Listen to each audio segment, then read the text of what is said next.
வைத்தியர் அர்ஜுனா அவர்கள் கோடி கோடியாக பணங்களை தன் கைவசம் எடுத்துக்கொண்டு அவர் ஆடம்பரமாக வாழ்ந்து கொண்டிருக்கிறார். குறிப்பாக புலம்பெயர்ந்த தமிழர்கள் அனுப்பக்கூடிய பணங்கள் அனைத்தையுமே தன் கைவசம் வைத்துக்கொண்டு வைத்தியர் அர்ஜுனா அவர்கள் மக்கள் நலம் என்கின்ற பேரில் தன்னுடைய நலத்தை வளப்படுத்திக் கொள்கிறார். வைத்தியர் அர்ஜுனா மீது தொடர்ச்சியாக வைக்கப்பட்டு கொண்டிருக்கக்கூடிய இந்த குற்றச்சாட்டிற்கு பின்னால் இருக்கக்கூடிய உண்மை என்ன? இந்த நிலைப்பாட்டில் வைத்தியர் அர்ஜுனாவுடைய தடுமாற்றங்கள் இருக்கிறதா போன்ற பல கேள்விகள் இன்று மனதிற்குள் எழும்பிக் கொண்டிருக்கின்றன. இவைகளை குறித்த செய்திகளும் பலவாறு வந்து கொண்டிருக்கின்றன.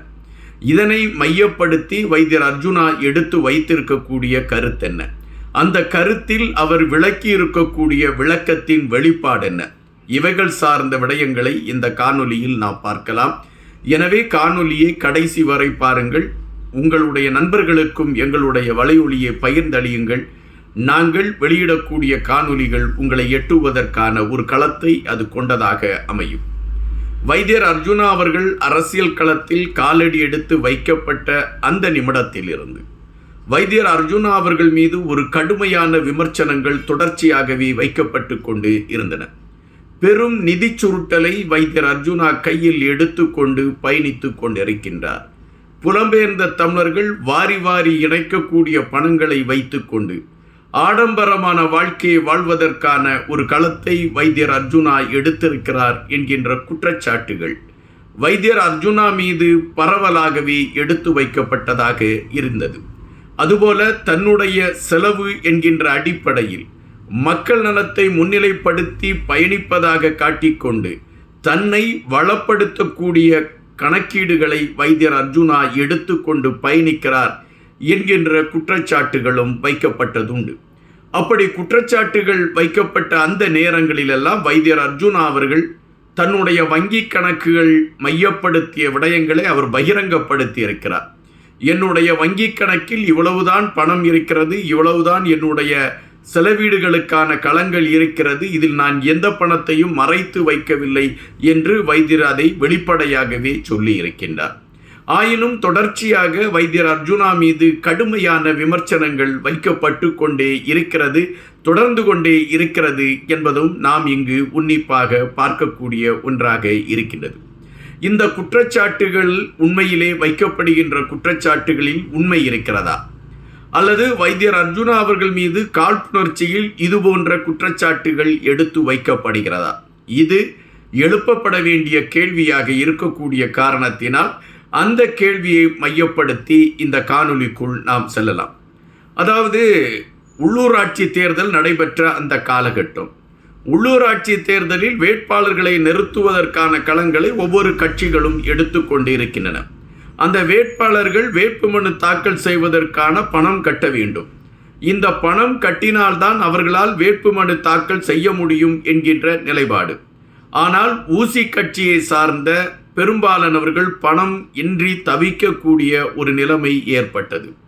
அந்த சூழலில் வைத்தியர் அர்ஜுனா தன்னிடம் இருக்கக்கூடிய கொஞ்ச நெஞ்ச பணங்களை எடுத்துக்கொண்டு ஒவ்வொருவருக்கும் அவர் வேட்புமனு தாக்கல் செய்வதற்கான களத்தை எடுத்தார். ஆனால் அது ஒரு பெரிய வெற்றியை ஈட்டவில்லை என்கின்ற ஒரு கருத்தை நம்மால் பார்க்க முடிகின்றது.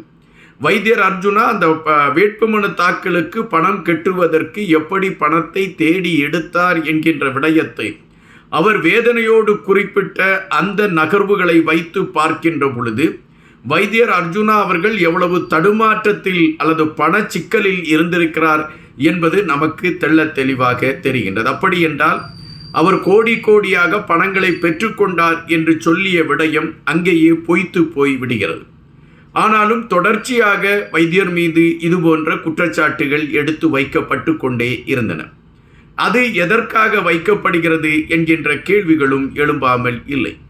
வைத்தியர் அர்ஜுனா ஒரு ஆடம்பரமான வீடை கட்டி கொண்டிருக்கிறார் என்கின்ற விமர்சனமும் அவர் மீது வைக்கப்பட்டதுண்டு. அந்த வீட்டை மையப்படுத்திய புகைப்படங்களை கூட சிலர் வெளியிட்டிருந்தார்கள். ஆனால் வைத்தியர் அர்ஜுனா அந்த வீடு எப்படி கட்டப்படுகின்றது, அதன் நிலைப்பாடு என்ன போன்ற பல விடயங்களை விளக்கி சொன்ன பிறகு அந்த விடயம் அமைதியானது. அதுபோல தன்னுடைய கட்சிக்கு தலைமையகம் திறக்க வேண்டும் என்கின்ற நிலைப்பாட்டை வைத்தியர் அர்ஜுனா எடுக்க வேண்டிய ஒரு பெரும் நெருக்கடி ஏற்படுகின்றது. அந்த கட்சிக்கு தலைமையகம் தொடங்குவதற்கு கூட காசில்லாத காரணத்தினால் நெடும் போராட்டத்திற்கு பின்பு அந்த தலைமையகத்தை இப்பொழுது திறந்திருக்கிறார்கள் என்கின்ற ஒரு செய்தியும் எடுத்து வைக்கப்படுகின்றது. அப்படி என்றால் நிதி சார்ந்த விடயத்தில் வைத்தியர் அர்ஜுனா மீது வைக்கக்கூடிய குற்றச்சாட்டுகள் நேர்மையானவைகளா என்றால் அவைகள் இல்லை என்பதுதான் அழுத்தமான பதிவு. ஒரு காலகட்டத்தில் அரசியல் களத்தில் வைத்தியர் அர்ஜுனா தன்னை முதன்மைப்படுத்த தொடங்கிய அந்த காலகட்டத்தில் வைத்தியர் அர்ஜுனா மீது கடுமையான விமர்சனங்கள் வைக்கப்பட்டதுண்டு. அந்த விமர்சனங்கள் எதனை மையப்படுத்தி வைக்கப்பட்டது என்றால் அவருடைய மனநலத்தை மையப்படுத்தி வைக்கப்பட்ட விமர்சனம். ஒருவர் அரசியலுக்குள் காலடி எடுத்து வைத்து அரசியலில் மக்கள் சார்ந்த கருத்துக்களை பதிவிட்டு மக்களுக்கான விடயங்களை பேச வேண்டும் என்கின்ற முனைப்புடன் பயணிக்கக்கூடிய அந்த சூழலை எடுத்த அந்த நிமிடத்தில் ஒரு அரசியல்வாதி மீது மனநலம் பாதிக்கப்பட்டவர் என்ற குற்றச்சாட்டு வைக்கப்பட்டதென்றால் அது வைத்தியர் அர்ஜுனா மீதுதான் வைக்கப்பட்டது என்பதுதான் வருத்தமான பதிவு. ஆனால் வைத்தியர் அர்ஜுனா அதை குறித்து கூட பெரிதாக அலட்டிக் கொள்ளவில்லை. ஒவ்வொரு இடத்திலும் ஒவ்வொருவரும் அவர் மீது இந்த குற்றச்சாட்டுகளை வைத்து கொண்டே இருந்தார்கள். ஆனால் மக்கள் வைத்தியர் அர்ஜுனா நமக்காக நிற்கிறார் என்ற நம்பிக்கையில் அவரை நேசிக்க தொடங்கினார்கள். மனநலம் என்று யார் யார் எடுத்து வைத்தார்களோ இன்று அவர்கள் மக்களை சந்திப்பதற்கே வழியற்றவர்களாக, தேர்தலில் இருந்து ஓரம் கட்டப்பட்டவர்களாக மாறிவிட்ட நிலைமை ஏற்பட்டிருக்கிறது. இது ஒருபுறம் இருக்க வைத்தியரை வேறு எப்படி வீழ்த்தலாம் என்கின்ற கணக்கீடுகள் எடுக்கப்படுகின்றன. அந்த கணக்கீடுகளின் அடிப்படையில் வைத்தியருக்கு வெளிநாடுகளில் இருந்து உதவிகள் கிடைக்கிறது என்பதை வைத்தியர் மிக தெள்ளத் தெளிவாக எடுத்து வைக்கின்றார். ஆனால் இவர்கள் நினைப்பது போன்று ஒரு பெருவாரியான வசூல் அவருக்கு கிடைத்ததா என்றால் இல்லை. ஒவ்வொரு நேரங்களிலும் தனக்கு தேவையான விடயங்களை நிவர்த்தி செய்வதற்காக ஒரு சிலர் அவருக்கு உதவி செய்திருக்கிறார்கள் என்கின்ற விடயத்தை வைத்தியரே எடுத்து வைத்திருக்கின்றார். ஆயினும் தொடர்ச்சியாக வைத்தியர் மீது விமர்சனங்கள் வைக்கப்பட்டு கொண்டே வந்தன. தற்பொழுதும் அது சார்ந்த விமர்சனங்கள் வைத்தியர் மீது வைக்கப்பட்டு கொண்டுதான் இருக்கின்றன. இப்பொழுது வைத்தியர் அர்ஜுனா தன்னுடைய வங்கி கணக்கை மீண்டும் அவர் காட்டுகின்றார். என்னுடைய வங்கி கணக்கில் இவ்வளவு பணம் தான் இருக்கின்றது, இதில் நான் கோடி கோடியாக சேர்த்து வைத்திருக்கிறேன் என்று யாராவது அதை நிரூபிக்க முடியும் என்றால் அவர்கள் நிரூபித்து தரட்டும் என்று அவர் வெளிப்படையாக பேசக்கூடிய களங்களை நம்மால் பார்க்க முடிகின்றது.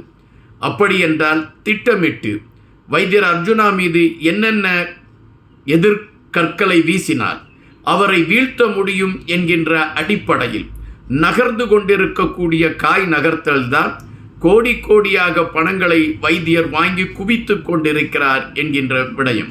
ஆனால் மக்கள் இதை புரிந்து வைத்திருக்கின்றார்கள். மக்களை பொறுத்தமட்டில் நமக்காக நாம் செயல்பட வேண்டிய பல விடயங்களை செயல்படுத்துவதற்காக இந்த மனிதன் இரவு பகல் பாராமல் உழைத்து கொண்டிருக்கின்றான். கண்டிப்பாக இவர் மீது விமர்சனங்கள் வரும் என்பது மக்களுக்கு தெரியும்.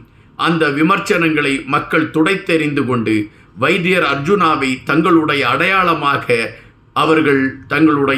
அடையாளமாக பறைசாற்றி கொண்டு பயணிக்கக்கூடிய ஒரு களத்தை நம்மால் பார்க்க முடிகின்றது.